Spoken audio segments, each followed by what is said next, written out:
तिब्बत की पर्वतमालाओं के बीच बसा कैलाश पर्वत।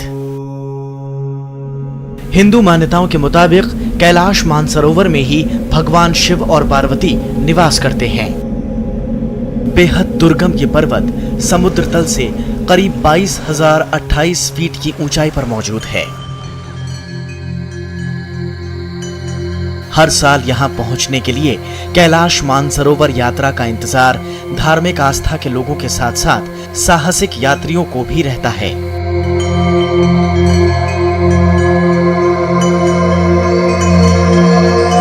दिलचस्प भौगोलिक स्थिति के कारण कैलाश मानसरोवर की यात्रा बेहद रोमांचक हो जाती है।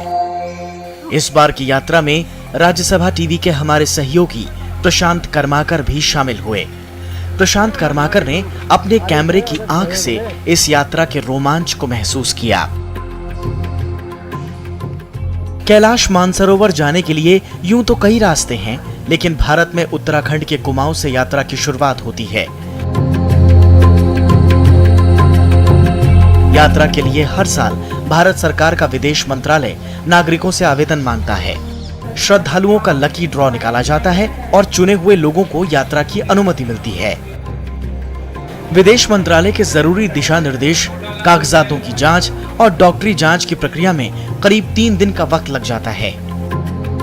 कैलाश मानसरोवर की यात्रा काफी कठिन है।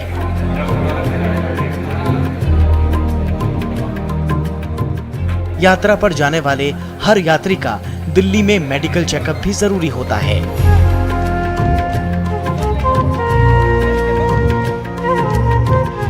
जहां साथ जाने वाले कई अनजान चेहरों से मुलाकात हुई।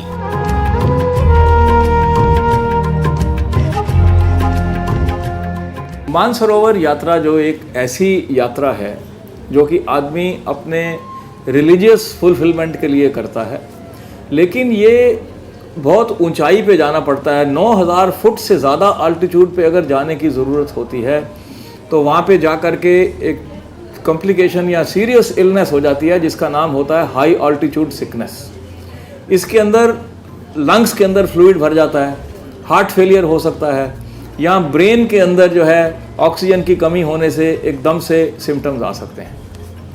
इसलिए हम लोगों को चेक करते हैं कि उनकी फिजिकल फिटनेस का लेवल क्या है।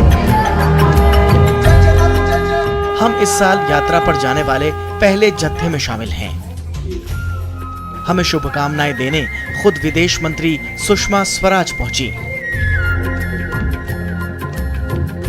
बहुत बहुत शुभकामनाएं हैं मेरी। ये दुर्गम यात्रा आपकी आस्थाओं के कारण सुगम बने, ये कामना है मेरी, ईश्वर से प्रार्थना है मेरी।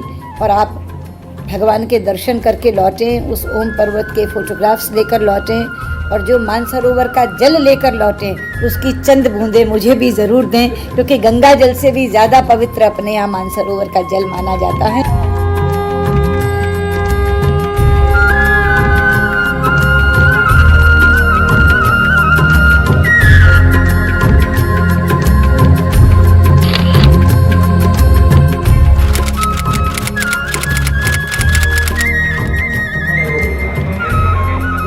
जरूरी कार्रवाई के बाद अब बारी है यात्रा के लिए रवानगी की।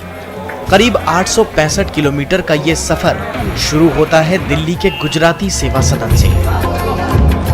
सुबह 6 बजे दिल्ली में बस से रवानगी से पहले ही एक दूसरे से जान पहचान का सिलसिला शुरू हो जाता है। उसके बाद हम निकल पड़ते हैं काठगोदाम के लिए। दिल में कैलाश पहुंचने के रोमांच ने कई लोगों को रास्ते में ही झूमने पर मजबूर कर दिया। बस के अंदर ही लोग झूमते गाते आगे बढ़ रहे हैं। देश के कोने कोने से आए लोग सफर के कुछ ही मिनटों में अनजान चेहरों से गहरे दोस्तों में बदल जाते हैं।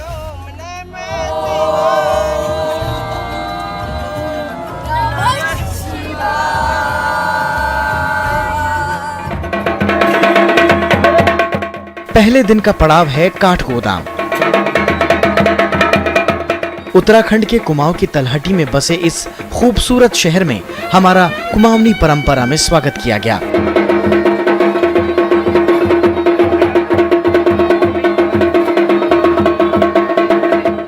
पहले काठगोदाम से ही पैदल यात्रा की शुरुआत होती थी, लेकिन अब यहाँ से छोटी गाड़ियों में आगे का सफर तय होता है। आज हमें अल्मोड़ा पहुंचना है। रास्ते में भवाली और भीमताल जैसे हिल स्टेशन भी पड़ते हैं।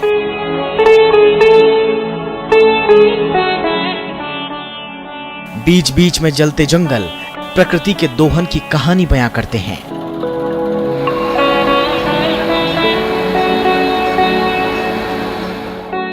अब हम अल्मोड़ा पहुंच गए हैं। छोटा सा ये शहर पहाड़ों की गोद में बसा है। अल्मोड़ा की खूबसूरती ने दिल्ली से यहां तक के सफर की सारी थकान मिटा दी है। आज रात हम अल्मोड़ा में ही रुकेंगे।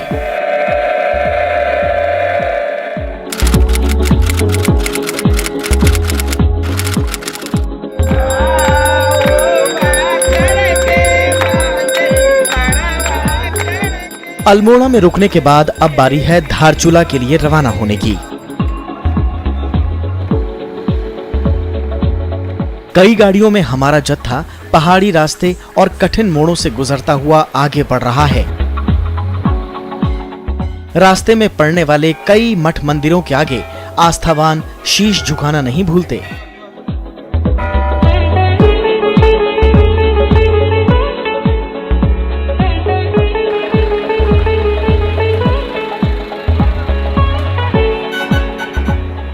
आगे चलकर हम पहुंचते हैं मीरथी। यहां मौजूद है भारत तिब्बत सीमा पुलिस का कैंप। चीन से लगी सीमा की रखवाली का जिम्मा इसी अर्धसैनिक बल का है।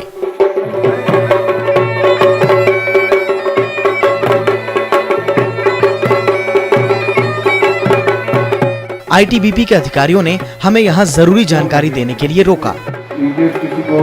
इन सभी पोस्टों पे डीएसपी की कॉल है। दिल्ली से चलने के बाद ये पहला मौका है जब हम सब ने ग्रुप फोटो खिंचवाया है।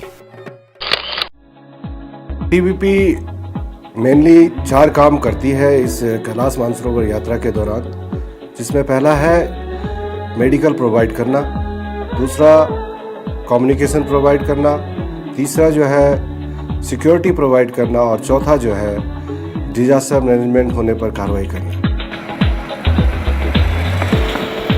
मीरथी से हम आगे निकल चुके हैं।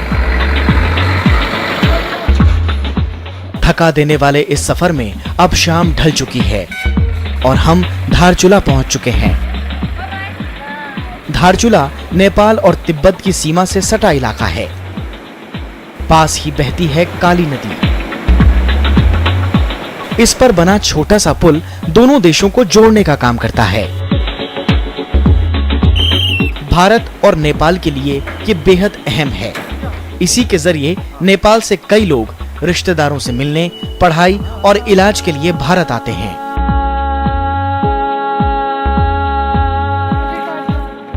नेपाल और भारत का संबंध तो सही रहा है। सामान भी और भारत में सस्ता भी मिलता है। हम लोगों को बहुत फायदा आता है। तो अच्छा है, भारत ने हमको लिए न तो वीसा बना दिया है न कुछ कर दिया। आनंद से जाते रहो आते रहो और कुछ समस्या नहीं आती है। धारचूला में स्थानीय प्रशासन के लोग हमारे स्वागत के लिए खड़े हैं। यहाँ हमारा गर्मजोशी से स्वागत किया गया। ये जो है मनोकामना पूर्ण करने के लिए ये हमारे तीर्थ यात्रा पूर्ण हो। KMVN यानी कुमाऊं मंडल विकास निगम के रेस्ट हाउस में अपना सामान जमा करने को कहा गया है। यहाँ पर हर यात्री के सामान का वजन होगा। 25 किलो से ज्यादा सामान होने पर KMVN अतिरिक्त शुल्क लेता है। यात्रा का दूसरा दिन अब ढल चुका है। आज हमें धारचूला में ही रुकना है।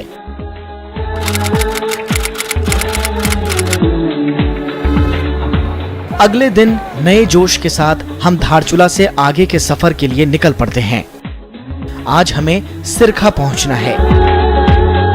सिरखा के लिए जाते वक्त बीच में आता है नारायण आश्रम। वाहनों का शोर नारायण आश्रम में ही थम जाता है और यहीं से शुरू होती है पैदल यात्रा। लेकिन कुछ यात्री आगे जाने के लिए घोड़ों और डोलियों का सहारा ले रहे हैं। रास्ते में पड़ने वाले घने जंगल, पेड़ों और पहाड़ों को देखते देखते ये सफर हमें कब सिरखा तक ले आया पता ही नहीं चला। सारे यात्री आज सिरखा में ही आराम करेंगे।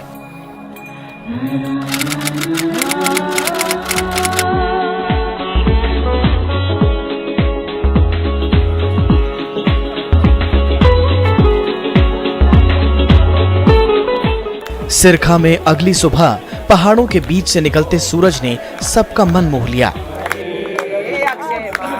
सब में नई ताजगी भर आई है और हम निकल पड़े हैं गाला के लिए। ये रास्ता आसान नहीं है, जगह जगह पर उतार चढ़ाव के रास्तों से गुजरना पड़ता है। यात्रियों को रास्ता दिखाने का काम स्थानीय लोग ही करते हैं।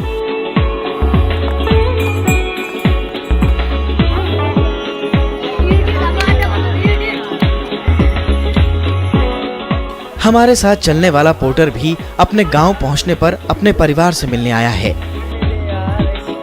परिवार के लिए ये बेहद भावुक क्षण है। इसने अपनी यात्रा से कमाए पैसों का एक हिस्सा परिवार को दिया और फिर हमारे साथ आगे बढ़ गया।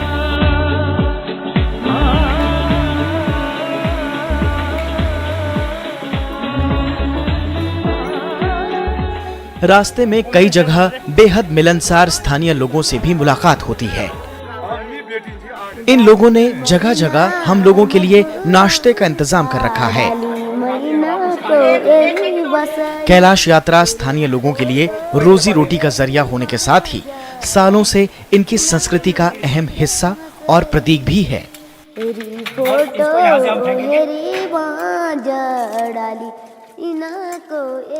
मटर चना से बना हुआ सब्जी के साथ रोटी, साथ में पुदीने का चटनी, लाजवाब। बलनी लगाना ओ निरूरे ए फौजे को नुखानू रे तेरो माया दिल भीतर मैं लगू चदादा तेरो माया दिल भीतर मैं। हमारे लिए ये यात्रा पहाड़ी संस्कृति और भाषा के साथ साथ स्थानीय वनस्पति से रूबरू होने का मौका भी है। महला टूट जा रे तेरो माया दिल भीतर मैं लगू चदादा तेरो माया दिल भीतर मैं लगू चदादा। बेहद दुर्लभ नागमणि के फूलों की सुंदरता देखते ही यात्री इनकी ओर आकर्षित हो जाते हैं। टूट जा रे बलनी लगाना ओ निरूरे ए फौजे को नुखानू रे तेरो माया दिल भीतर। ऐसा ही एक और पौधा है बिच्छू घास। इसे छूने से जलन तो होती है, लेकिन इसके कई औषधीय गुण भी हैं। इसको पहाड़ में मेडिसिन के रूप में भी इसको उपयोग में लाया जाता है। यदि माना किसी को जोड़ों का दर्द है तो इसको हल्का सा इसमें थपकी देके उस स्किन के ऊपर ताकि उससे पेन कम हो। ये एक्यूपंक्चर का काम भी करता है। आगे का रास्ता हमें कभी ऊंचे पहाड़ तो कभी गहरी खाइयों से रूबरू कराता है। कहीं अजीबोगरीब पौधे तो कहीं सैकड़ों साल पुराने पेड़ मानो हमारा स्वागत कर रहे हों। ऐसे ही नजारों के बीच छोटे छोटे रास्तों और पहाड़ी नालों को पार कर आखिरकार हम गाला पहुंचते हैं।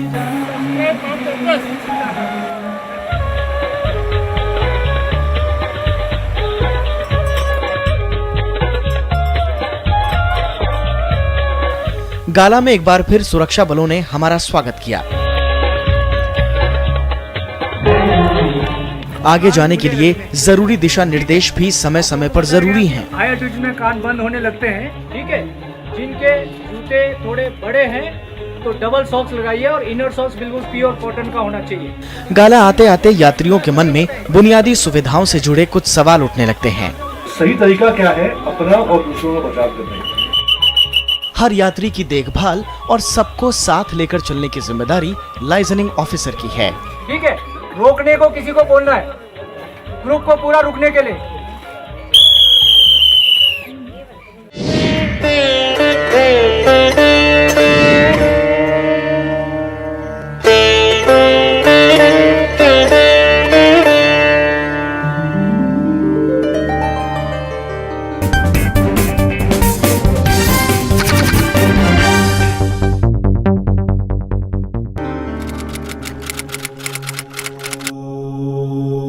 पूजा पाठ में इस्तेमाल होने वाले कपूर के और भी कई गुण हैं। ऊंचे पहाड़ों पर यात्रा के दौरान कई यात्री इसे अपनी कलाई पर बांध के रखते हैं। इस यात्रा में जो हाई एल्टीट्यूड पे जाते हैं और हवाएं तेज होती हैं, जो बर्फीली हवाओं के वहाँ से होके आती हैं, वो खुश्क होती हैं एकदम से, और वो हमारी नाक के इस जगह को बिल्कुल जला देती हैं और अंदर जो है वो बिल्कुल सूख जाता है हमारा नाक, और उससे हमें पेन महसूस होता है और कुछ जख्म टाइप के भी बन जाते हैं कई बार। तो ये सब उससे उसको प्रोटेक्ट करता है, प्लस ये ऑक्सीजन की कमी को भी पूरी करता है। इससे प्रॉपरली ऑक्सीजन जो है वो हमें मिलती है।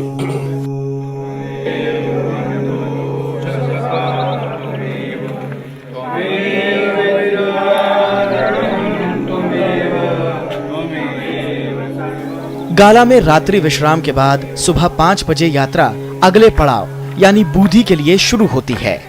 कुछ यात्रियों के चेहरे पर अब ये जानकर शिकन उभर आई है कि आगे 4444 सीढ़ियां उतरनी हैं।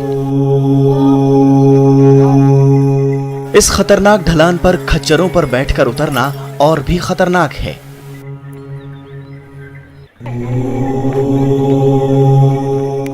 सीढ़ियां उतरने के साथ ही यात्रियों को गहरी खाई का भी ख्याल रखना पड़ता है। यहाँ जरा सी भी असावधानी जान पर भारी पड़ सकती है।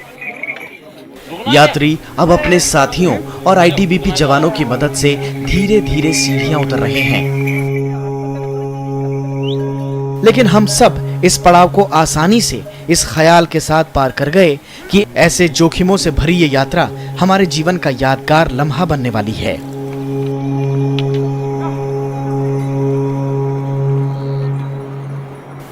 संकरे रास्ते और गहरी खाइयों पर चलते वक्त जरा सी भी चूक जानलेवा साबित हो सकती है।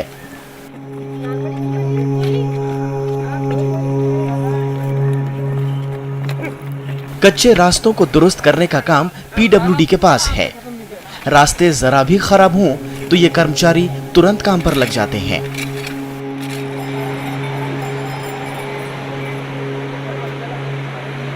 कई किलोमीटर की पैदल यात्रा के बाद आता है लखनपुर पड़ाव। गाला से बुद्धि की तरफ जा रहे हैं। एक मुश्किल कठिन सीढ़ियां जो है 4444 सीढ़ियां सब यात्रियों ने उतर लिया है। खान डेरा में रुके हैं, अच्छे से भोजन करेंगे फिर आगे निकलेंगे। ओम नमः शिवाय।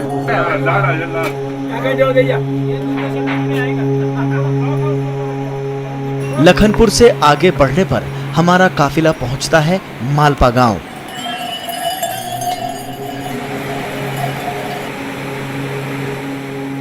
उन्नीस 1998 में मालपा में ही इस यात्रा का सबसे बड़ा हादसा हुआ था। मालपा में बादल फटने के बाद भूस्खलन में 300 यात्रियों की मौत हो गई थी। मरने वाले यात्रियों में मशहूर नृत्यांगना प्रतिमा बेदी भी शामिल थीं। अतीत की घटनाओं से सबक लेते हुए हमारा दल फिर आगे की ओर रवाना होता है।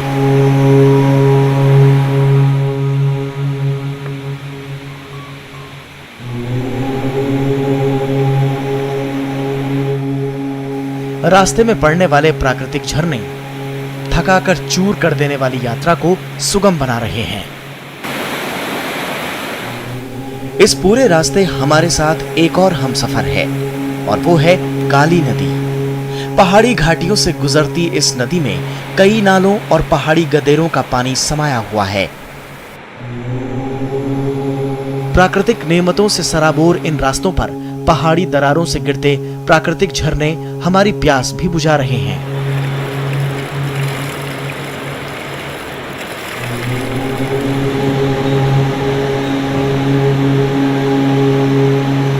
अपने अगले पड़ाव बुधी हम शाम ढलने से पहले ही पहुंच गए हैं।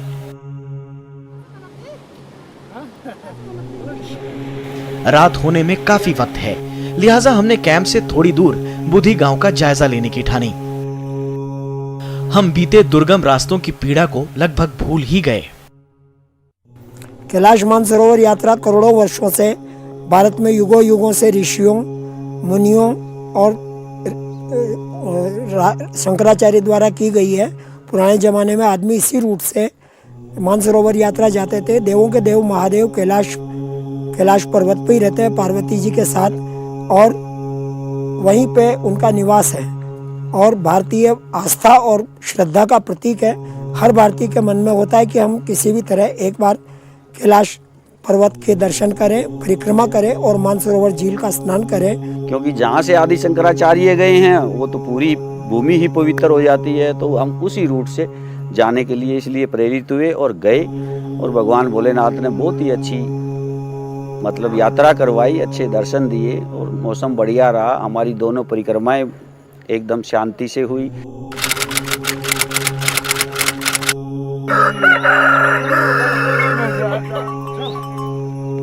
अगली सुबह हमें गुंजी के लिए रवाना होना है। गुंजी जाने के लिए कुछ दूरी तक तो रास्ता सुगम है, लेकिन जल्द ही शुरू हो जाती है चढ़ाई।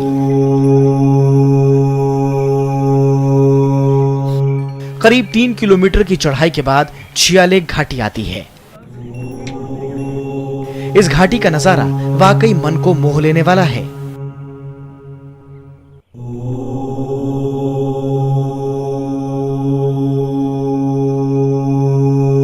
दूर दूर तक पहाड़ों की श्रृंखला, प्रकृति के ये अद्भुत नजारे हमारे सफर को काफी हद तक आसान बना रहे हैं। यहाँ नाश्ता और कुछ देर आराम करने के बाद हम आगे बढ़ गए हैं। छियालेक घाटी पार करने के बाद अब ये चेक पोस्ट आता है। इस चेक पोस्ट पर हमें अपना पासपोर्ट दिखाना है। बहुत शुक्रिया भैया। पहचान की कार्रवाई पूरी होने के बाद हम तेजी से आगे बढ़ते हैं। 2 किलोमीटर कच्चे रास्ते का सफर तय करने के बाद आता है ग्राबयांग गांव। ग्राबयांग गांव को धंसते हुए गांव यानी सिंकिंग विलेज के नाम से जाना जाता है। ये गांव 300 से 400 साल पुराना है। प्राकृतिक सुंदरता और पौराणिक कला के नायाब नमूने ग्राबयांग के सभी घर पत्थर के बने हैं। घरों में लगी पत्थर की दीवारों पर नक्काशी उकेरी गई है। ये नक्काशी आसपास के गांवों के शिल्पियों ने ही बनाई है।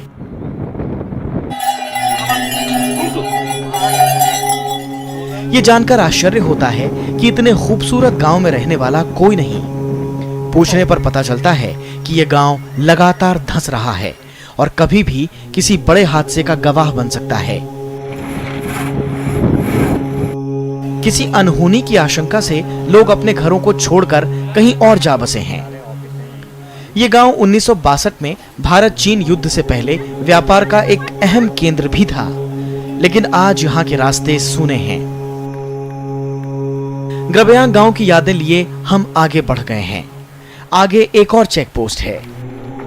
यहाँ पर स्थानीय लोग हम लोगों से मिलने की उत्सुकता छिपा नहीं पा रहे हैं। शायद इसीलिए वो बातों बातों में अपनी परेशानियां साझा करने में असहज नहीं दिखते।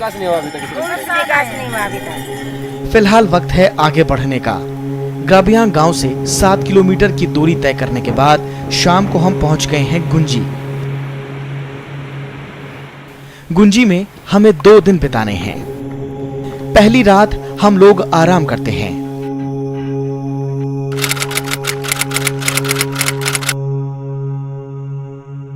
अगली सुबह से मेडिकल चेकअप शुरू हो जाता है। ये चेकअप दिन भर चलता है। आगे रास्ता और भी दुर्गम है, लिहाजा डॉक्टर बड़ी ही बारीकी से हर यात्री का चेकअप कर रहे हैं। इस बीच बाकी यात्री रास्ते के अनुभवों को आपस में साझा करने में मशगूल हैं। ITBP, as you know, is the border guarding force in the Indo-Tibetan border, and in its capacity as the border guarding force, we provide security to the yatris from our post Gunji to Lipulek Pass. In addition, we also provide medical checkup. We carry out medical checkup of the yatris at New Delhi as well as in the high altitude at the Gunji camp. We also provide a liaison officer of the rank of commandant. ITBP के officer आगे की जरूरी briefing करना नहीं भूलते। जवानों की प्रेरणा पर हिमालय को बचाने के संकल्प के साथ यात्री पेड़ भी लगाते हैं।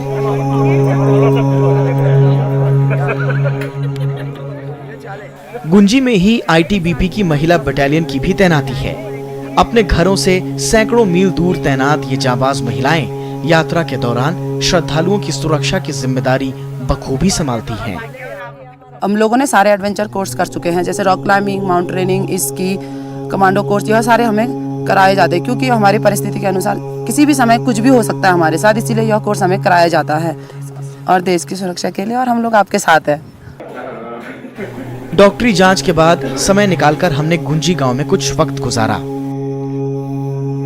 गुंजी भी ग्राबयांग गांव की तरह ही बेहद पुराना गांव है। गुजरे जमाने में यह गांव भी तिब्बत से व्यापार का एक अहम पड़ाव था।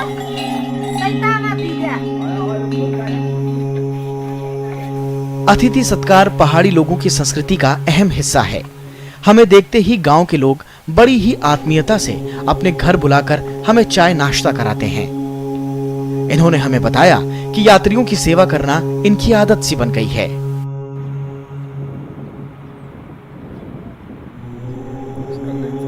पहाड़ों पर बसे इन गांव में रोजी रोटी का एक और जरिया है। यहाँ पाई जाने वाली जड़ी बूटियां।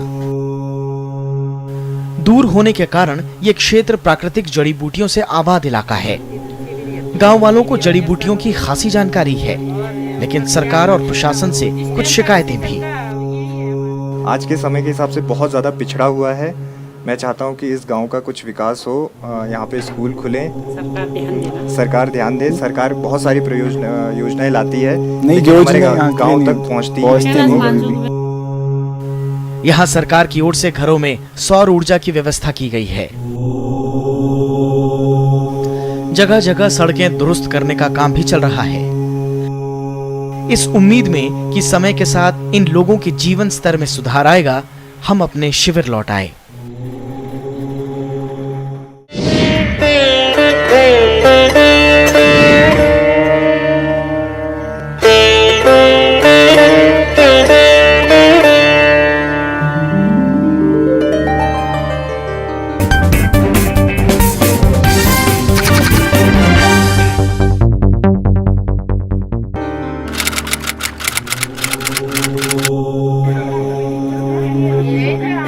गुंजी में एक दिन और 2 रात गुजारने के बाद अगले दिन सुबह 5:30 बजे हमारा कारवां नवीधांग के लिए रवाना हुआ। खूबसूरत रास्तों से गुजरकर कुछ ही दूर के सफर के बाद हमें दिखा काला पानी। गुंजी से काला पानी की दूरी 9 किलोमीटर है।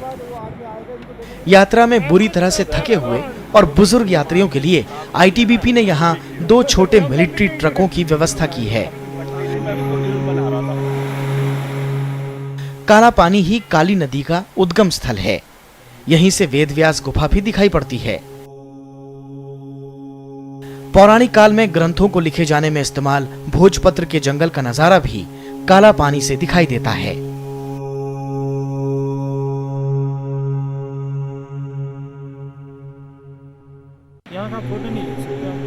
काला पानी में इमिग्रेशन प्रक्रिया पूरी होने के बाद यात्री फिर नवीधांग के लिए चलना शुरू करते हैं। कैलाश मानसरोवर की पूरी यात्रा में भारत तिब्बत सीमा पुलिस के जवानों की भी अहम भूमिका है।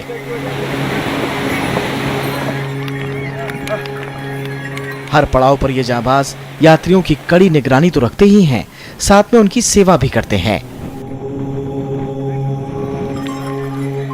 हमारा कारवां 2 किलोमीटर सफर तय करने के बाद घाटी में नष्ट हो चुके बौद्ध स्थल के पास रुकता है।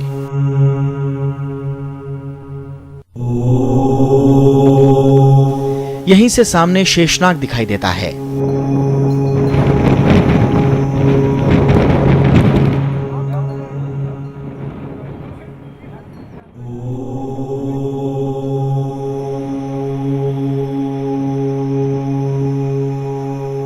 काफी लंबी पैदल यात्रा के बाद यात्रियों ने यहीं कुछ देर आराम किया।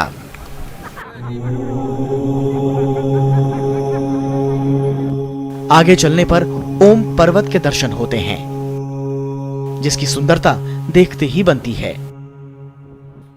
इस पूरी यात्रा में ओम पर्वत सिर्फ इसी मार्ग की यात्रा में ही देखा जा सकता है। ओम पर्वत को देखकर ऐसा लगता है मानो किसी ने पहाड़ पर चढ़कर उसे तराशा हो।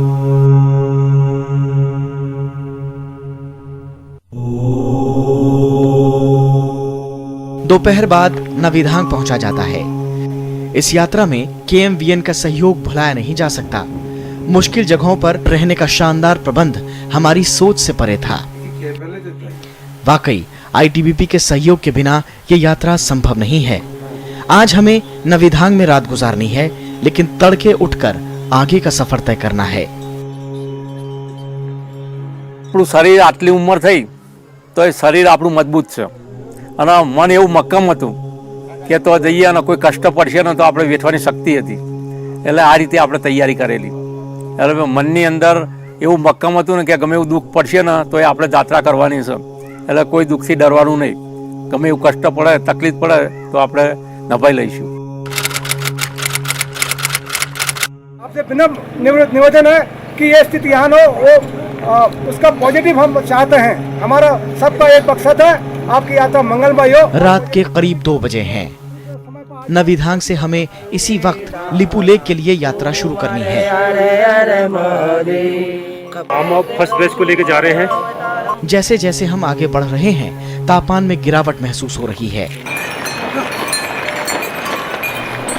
पहाड़ों की कठिन चढ़ाइयां और बर्फीले रास्तों से गुजरते हुए यहाँ सांस लेना भी दूभर है।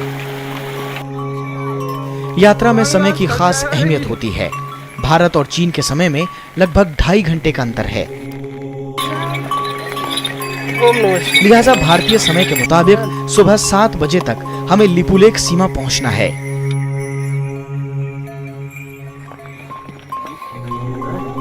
अगर थोड़ी सी भी देर हुई तो तेज धूप से बर्फ पिघलनी शुरू हो जाएगी। साथ ही तेज हवाओं के थपेड़े इस दर्रे के रास्ते को और खतरनाक कर देते हैं। काफी देर पैदल चलने के बाद आखिरकार अब हम लोग लिपुलेख पहुंच गए हैं।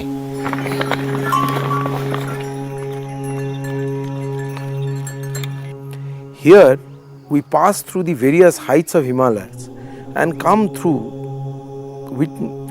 the flora and the fauna, which is now practically unknown to the modern world.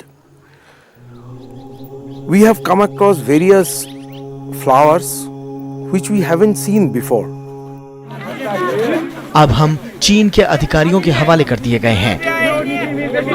Lipulekh दर्रा 16,640 फीट की ऊंचाई पर है। यहाँ पहुँचने के साथ ही भारतीय सीमा भी खत्म हो गई है।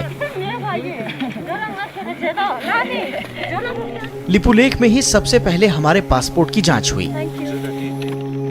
इस बीच हमारे कुछ साथी कठिन रास्तों की चढ़ाई नहीं सह पाए और ऑक्सीजन की कमी से उन्हें सांस लेने में तकलीफ महसूस हुई। हम बर्फीले रास्ते पर आगे बढ़ गए हैं। बर्फ में 2 किलोमीटर चलने के बाद हमारे लिए बस का इंतजाम है, लेकिन उससे पहले हमारा चीनी लोगों की तरफ से शानदार स्वागत किया गया। बस पर सवार होकर हम तिब्बत के पठारों की सैर कर रहे हैं। बस का सफर चीन के सीमावर्ती शहर तकलाकोट में खत्म होता है।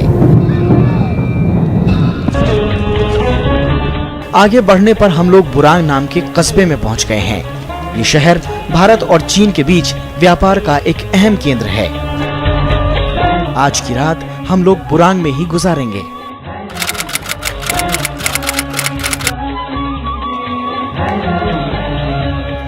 बुरांग में आज दूसरा दिन है। आज भी दिन भर इमिग्रेशन और कस्टम की जांच होगी। लिहाजा आज भी हमें बुरांग में रुकना होगा, लेकिन बचे हुए समय में हमें और हमारे साथियों को आगे की यात्रा के लिए खुद को तैयार करने का भरपूर समय मिल गया।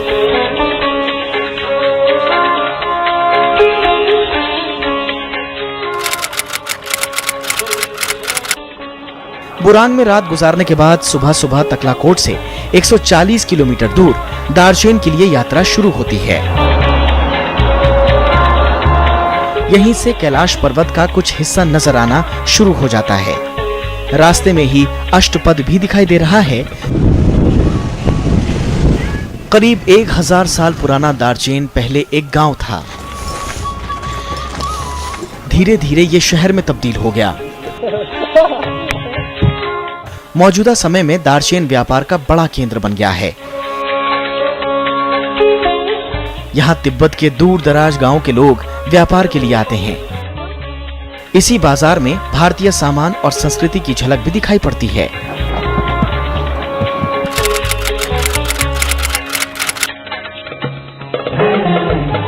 दार्चेन को कैलाश परिक्रमा का बेस कैंप भी कहा जाता है। आज सुबह से कैलाश की परिक्रमा शुरू हो गई है। ये परिक्रमा 54 किलोमीटर की होती है।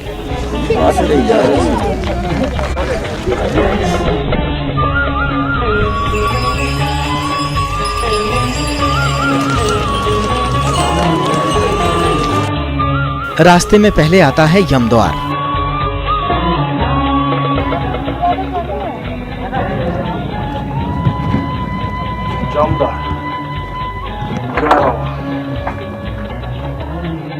इसे स्थानीय लोग तारपूजा कहते हैं। यहीं से कैलाश पर्वत के लिए पैदल परिक्रमा शुरू होती है।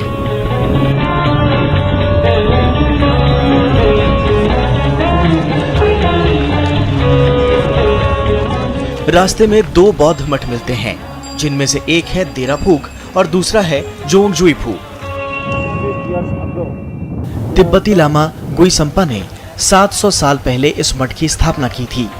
देराफूक की ऊंचाई 17,000 फीट है। देराफूक से ही कैलाश पर्वत की पहली झलक साफ दिखाई देती है।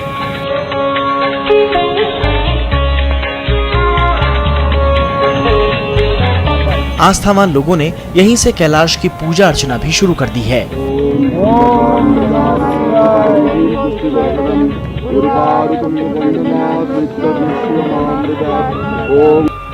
शिव पुराण में कैलाश पर्वत का महत्व दिया हुआ है। यहाँ पर शिव का वास था, तो शिव को कैलाशी कहा गया है, क्योंकि कैलाश में वास था, तो जहाँ वास होगा वो कैलाशी होता है।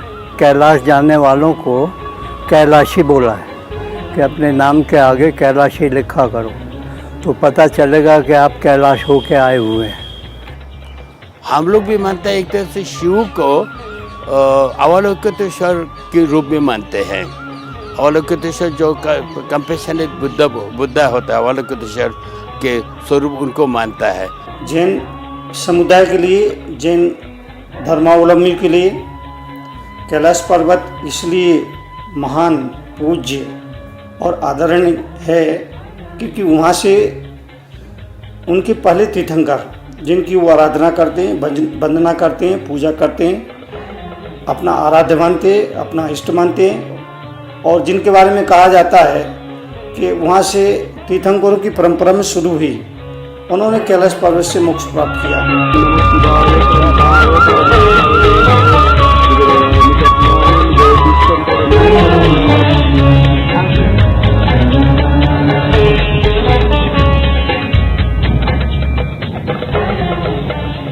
The 20 days, I can say that at least when we were there near with Baba, we feel that peacefulness in the mind. Whole body will be become light, and even now I am feeling the same kind of vibrations in my body. So that feeling will be there entire our life. Whenever even though we become old. Kailash Mansarovar जो जगह है, ये एक तरह से तपोभूमि या सृष्टि को चलाने वाला एक बिंदु है, जहाँ से ऊर्जा की उत्पत्ति होती है।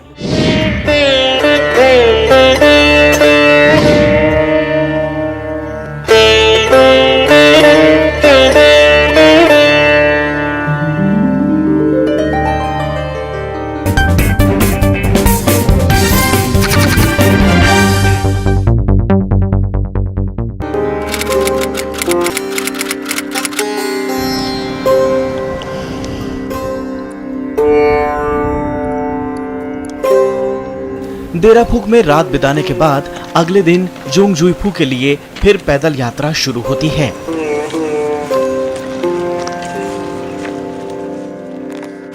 इस यात्रा के दौरान 1900 फीट से ज्यादा चढ़ाई करनी पड़ती है।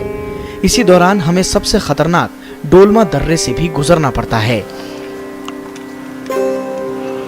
डोलमा पहुंचने का रास्ता 60 से 70 फुट लंबा है, जो पत्थरों से बना है।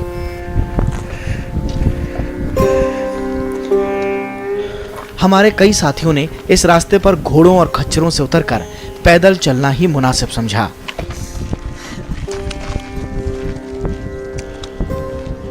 यहाँ मौजूद एक विशाल पत्थर को लोग गौरी यानी पार्वती का स्थान मानकर पूजा करते हैं।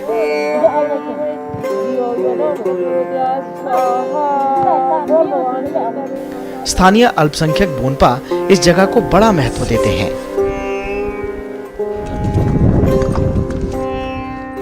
कुछ किलोमीटर चलने के बाद 20 से 30 फुट नीचे दिखाई देता है गौरी कुंड।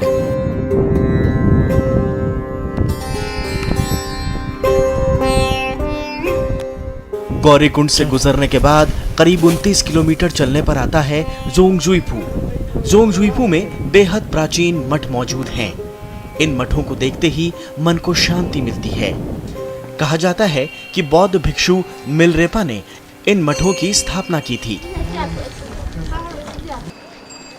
इस यात्रा में पोनी पोर्टर बनकर साथ चलने वाले स्थानीय लोग खास भूमिका निभाते हैं। दूर दराज के गांव से आने वाले ये लोग खेती की जमीन नहीं होने के चलते इसी तरह की यात्रा से जीवन बसर करते हैं।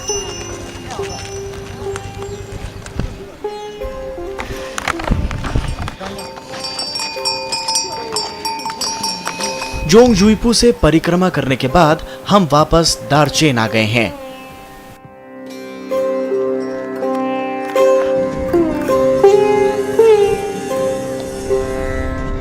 कैलाश परिक्रमा के बाद मानसरोवर परिक्रमा शुरू होती है। मानसरोवर के चारों ओर कई मठ हैं।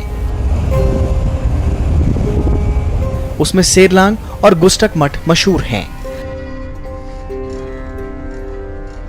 हालांकि इन मठों के अब अवशेष ही बचे हैं।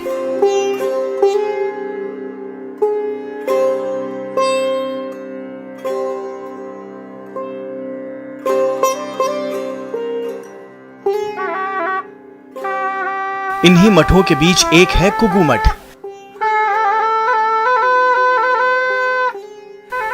मानसरोवर झील के दर्शन के लिए अब हमारा पड़ाव इसी मठ में है।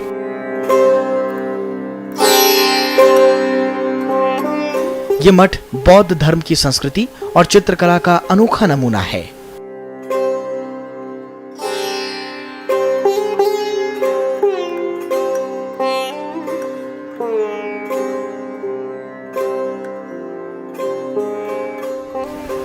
शाम ढलते ही यहाँ की छटा देखते ही बनती है।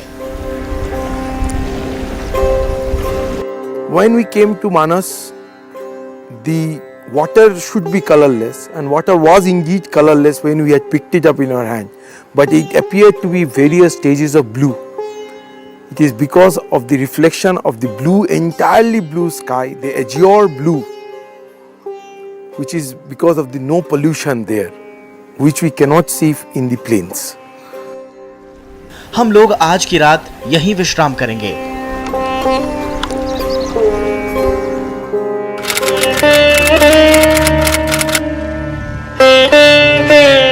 कुगू मठ की सुबह काफी अलौकिक है।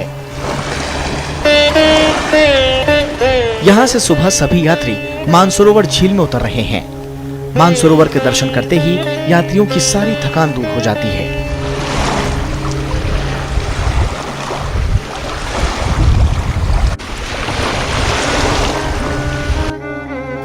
स्नान करने के बाद फिर पूजा अर्चना शुरू होती है।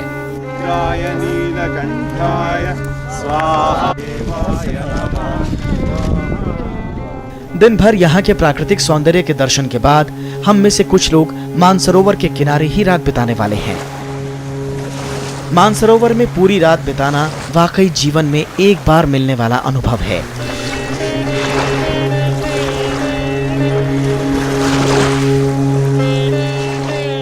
शिव की परिक्रमा कभी भी पूरी नहीं होती है, मतलब चक्कर पूरा चक्कर नहीं लगता है। उसके लिए पौनी परिक्रमा होती है, उधर जाते हैं और फिर वापस उस रास्ते से आ जाते हैं। लेकिन क्या है कि कैलाश का पूरी परिक्रमा अब भी नहीं होती है, वापस नहीं आ सकते क्योंकि बड़ी दुर्गम रास्ता है और आदमी एक तरह से डबल परिक्रमा नहीं कर पाता है। इसलिए उस परिक्रमा को एक दूसरे बिंदु से शुरू करके किसी दूसरे बिंदु पे ख़त्म कर देते हैं और बीच की कुछ दूरी छोड़ देते हैं। जिस जगह हम शिव मंदिर में जाते हैं तो इसी तरह शिवलिंग की पूरी परिक्रमा नहीं होती, लेकिन मानस की परिक्रमा पूरी होती है, क्योंकि वो जल स्रोत बिंदु है और यहाँ सभी देवता लोग स्नान करते हैं भगवान शिव और पार्वती के बाद। इसलिए हम ये मान के चलते हैं कि हमने मानस की परिक्रमा करने के संबंध से सभी देवताओं की परिक्रमा पूर्ण कर ली है।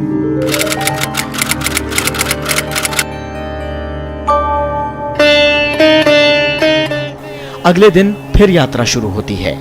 आगे दिखाई देता है चिऊ मठ। ऐसा कहा जाता है कि 18वीं शताब्दी में यहाँ तिब्बती लामा पद्मसंभवा ने 7 दिन बिताए थे।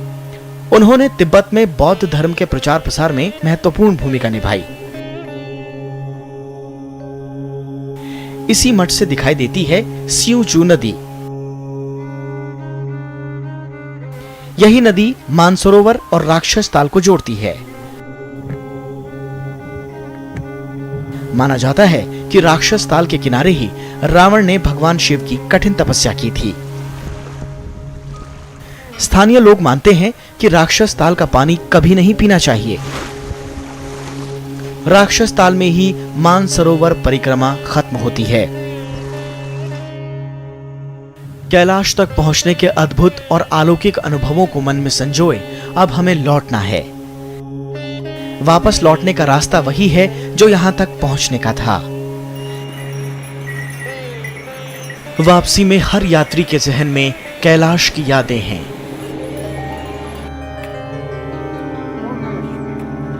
कि यही उम्र है यात्रा करने की असली, जो एंजॉय कर सकते हो वो इसी उम्र में कर सकते हो। आपको आगे और चांस मिलेंगे कि आप जा सकोगे। एक उम्र में आके सिर्फ आप एक बार ही जा सकते हो। अब ये स्टार्ट करोगे तो 3-4 बार और भी जाके आओगे।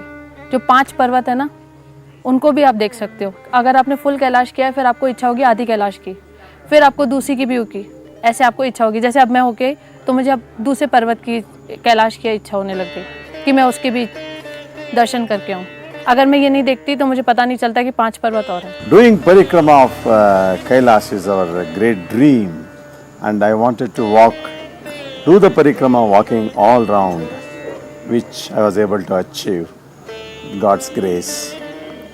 Oh, it was a wonderful experience, and I'm also very fond of trekking. The whole yatra to me looks like a trekker's paradise. Oh, each and every step of ours we have enjoyed. Kailash Mansarovar एक अध्यात्म का ऐसा ब्रह्मांड का केंद्र बिंदु है जहाँ से पूरी सृष्टि का संचालित भगवान भोले शंकर, भगवान शिव, भगवान आशुतोष कर रहे हैं।